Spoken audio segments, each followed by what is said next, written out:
Welcome to the Academic Writing Amplified podcast. On this podcast, we believe that the culture of academia needs to change radically. Women and non-binary people are revolutionizing academia within institutions that were not built for us. If you're ready to reject the culture of overwork, kick guilt and overwhelm to the curb, and amplify your voice to make a real impact on your field without breaking down or burning out, you're in the right place. With our team of experienced writing coaches as co-hosts, we'll share insights and talk to inspiring guests to bring you the practical strategies, systems, and mindset shifts you need to find time to write, publish work you love, and design your career on your terms. And it all starts with writing. Let's go. Hello again. This is Kathy Mazak, and this is the Academic Writing Amplified podcast. I'm so glad you're here. All right. Today, we are talking about what is on the other side of mastering writing and publishing. Okay. So one of the things that we've been talking about, and that I think it was episode 189 that I talked about how long it takes to change your writing practice. In that episode, I talked about this concept of levels of mastery. Again, this concept was loaned to me by my friend and colleague, Kemi Dahl, and she talks about levels of mastery in terms of her program outcomes. And that is how we have used it also in Navigate.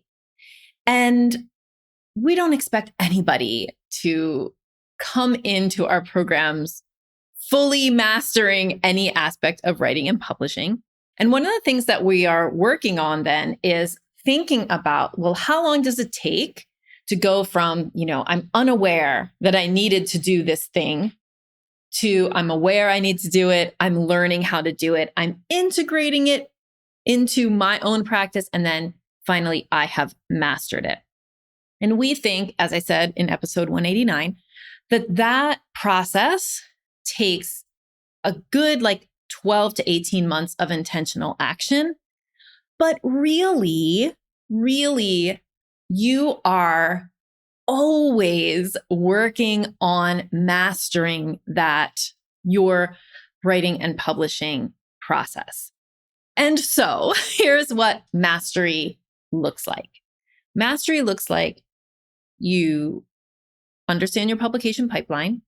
It is culled. So that means it is curated. It is not just, I'm going to publish anything and everything, but instead I'm going to be selective about what I publish. You are pretty predictable in your writing. In other words, you know how to break projects into tasks. You know how long it takes you to complete those tasks. You have a good rhythm going, not an everyday writing thing, but you're writing 1 to 2 hours a week, or I usually say 1 to 2 hours once or twice a week. So as little as 1 hour a week up to 4 hours a week. That's all it takes. Got another episode coming up about that soon. So don't worry. If you don't believe me, there's another episode coming about why that's all it really takes. Okay. But you've got those dates with your writing set. You know your best time to write.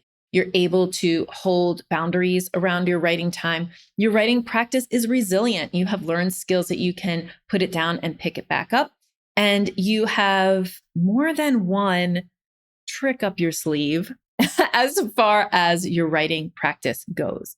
There's also a set of beliefs that you need to master, right? You need to believe that you deserve to be contributing and being in conversation with people in your field. You need to believe you have something important to say and that your voice getting out there is bringing value to the world and to your field.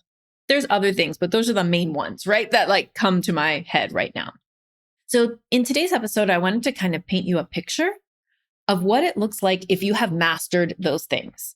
So if that set of things that I just said, that you are like, I got this. I have my system going. My papers are flowing out. I'm predicting them, how long it's going to take. I'm pretty good at project managing my papers. I've worked through my pipeline backlog, that kind of thing, right? So what does it look like when that's actually happening? it is a beautiful and amazing thing. And I've just gone through the process of talking to clients for our final version of our Elevate program the last time that we're running it. And in the process of talking to some of the people who were former clients, like they have that down. It's like they've got, I was just talking to a client yesterday. Oh, I've got 3 things in submission and I'm waiting for them. And then in the next few weeks, I'm going to have these other 2 things submitted. And it's like that problem of I never have time to write. I have a backlog of papers, trying the binge and bust writing and have it not work out. All of that is solved. Okay. You have your pace, you have your publications getting submitted. That thing is no longer taking up panicky brain space for you. All right. So today we're talking about what happens next. Like what gets unlocked, or like what is that next level once you have mastered your writing and publishing. So here's one thing. If you've mastered your writing and publishing and that is flowing, one thing that could happen is that with the new space that you've created, you're all of a sudden, or maybe not all of a sudden, maybe it creeps in a bit, you are trying to fill that space with other stuff. So you're like, wow, now I have spaciousness. Now I don't have to worry so much about how I'm getting my writing done. And I don't have to worry about my publications, which kind of means I don't need to worry about promotion. And you can fill that. It can be like a vacuum that you fill with stuff you shouldn't say yes to. So on the other side of mastering writing and publishing is spaciousness. It's a lot more brain space. And if you are not a good steward of that brain space, it can get taken over by unnecessary yeses. Okay, so that is something, just a little red flag to tell you right now. I mean, some of you are like, if I ever had that brain space, I would totally not fill it. I believe that that's what you want to do. And I also know that we are so programmed to fill all the spaces that you could fill it without realizing it. Okay. So on the other side of mastering writing and publishing is an amount of spaciousness that you get to decide what to do with. Okay. Now, as you can imagine, if you had spaciousness and you had publications coming out in a nice cadence, that opens up a whole new world of possibilities for you.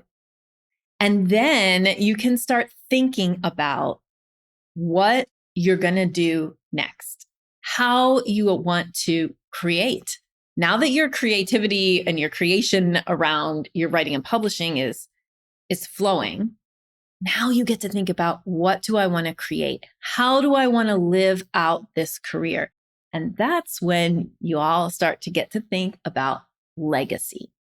Now, I've done some episodes before about legacy. Some people don't love the term because they kind of think either that it's like associated with dying, right? Like, I don't need to think about a legacy until after I'm dead. No. Or some people are like, who am I to have a legacy? But most of the people, especially those who are in our Elevate program and who work with us, do think about legacy. They think about, like, what is all of this for? And once you can kind of get over the hump of, like, and I don't want to say like solving the writing and publishing problem, because it is not something that is like checkmark solved forever. It's more like you have it flowing, and then you have the tools in order to keep it flowing, even if something goes wrong. And you also have the tools to kind of readapt whatever you end up adding. You kind of can readapt your writing and publishing practice to fit. But you can start to kind of think about legacy and think about, how do I want to better show up for students? How do I want to better show up for my field? How do I want to better show up for my family? Right? Like, what are those things that I want to do? How do I want this career to look? So on the other side of mastering writing and publishing is a whole world of opportunity for you. I mean, the clients who I've seen do this are amazing. Like the looks on their faces when they're like, actually, I have time. Like, it's like kind of amazing and unreal. And I'm so happy about it. But that is what is on the other side of mastering writing and publishing for you. So if you are like trying to squeeze writing in any way, so writing is marginal to your work, I'm calling it as I see it. Writing is marginal to your work because it's happening on nights and weekends, or it's happening only when you can like quote unquote clear the day. It's happening binge and bust style, or it's not happening, right? You're sitting on piles of data. You've got a lot of partially started things, but you're not moving projects all the way to submission. And those things are true. And you have something to say. You just need the time. What you're telling yourself is, I just need time to write. If I could just get time to write, all my problems would be solved. And that is true, but it doesn't happen the way that you think.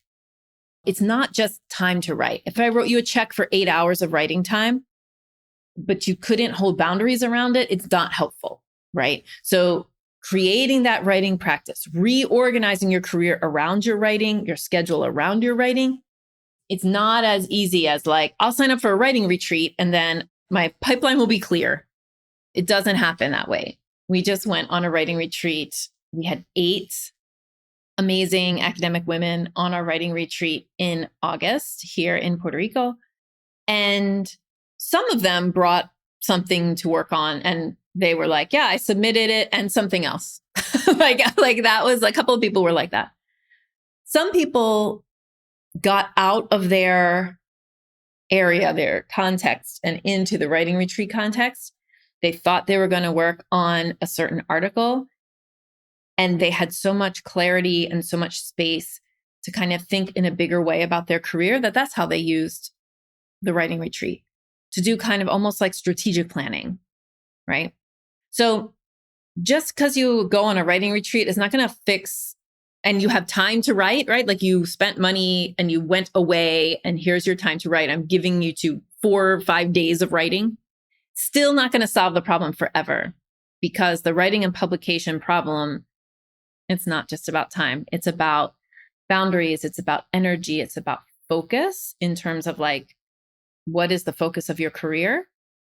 It's also about skills around writing. Like, absolutely. It's skills around writing practice, skills around writing project management, 100%. But it's more than that. So it's not just, I'm going to write you a check for some time. It's deeper than that, and it needs more attention and care than that. And mastering your writing and publishing practice, as I mentioned in a previous episode, takes a good 12 to 18 months of intentional action. That's where the word practice really makes sense, right? You have to practice it. It is not something you master right out of the gate. And there's like different pieces that have to be in place in order for you to master writing and publishing in academia. And those different pieces it takes time to like figure out how to do it, to work on it intentionally, and to bring it to life for yourself. On the other side of mastering writing and publishing is space. It is time to think. It is a greedy hunger for a better career that is sustainable, that you love, that the standards for the career actually go up on the other side of writing and publishing more. The standards for your career go up because you're like, wait, I have seen what it looks like to have flowing writing. I have seen what it looks like to accomplish these goals.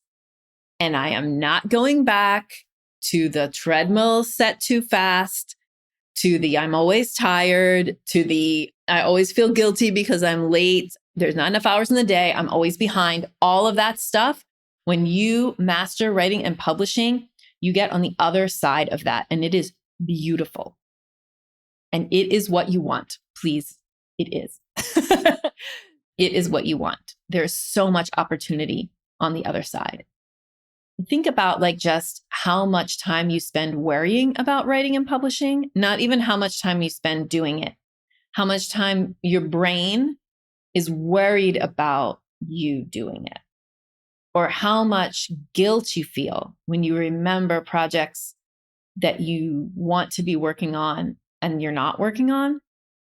Like that is also a big energy drain that is no longer there when you've mastered writing and publishing. So on the other side, so many good things, so much room for the dream career that you have wanted and that you deserve. Come on, the dream career that you deserve. So think about it. Think about what can you do? What's one little thing that you can do today to get closer to mastering your writing and publishing? What's one thing that you could do? Is it reading a book about academic writing? Is it finding one precious hour per week and putting that on your calendar and really honoring it? Could that be a way? And of course, one very easy thing that you can do is go to scholarsvoice.org/navigate and get on the wait list for our Navigate program, because that is what it's about. We would love to start the journey towards mastering writing and publishing with you by starting in our Navigate program.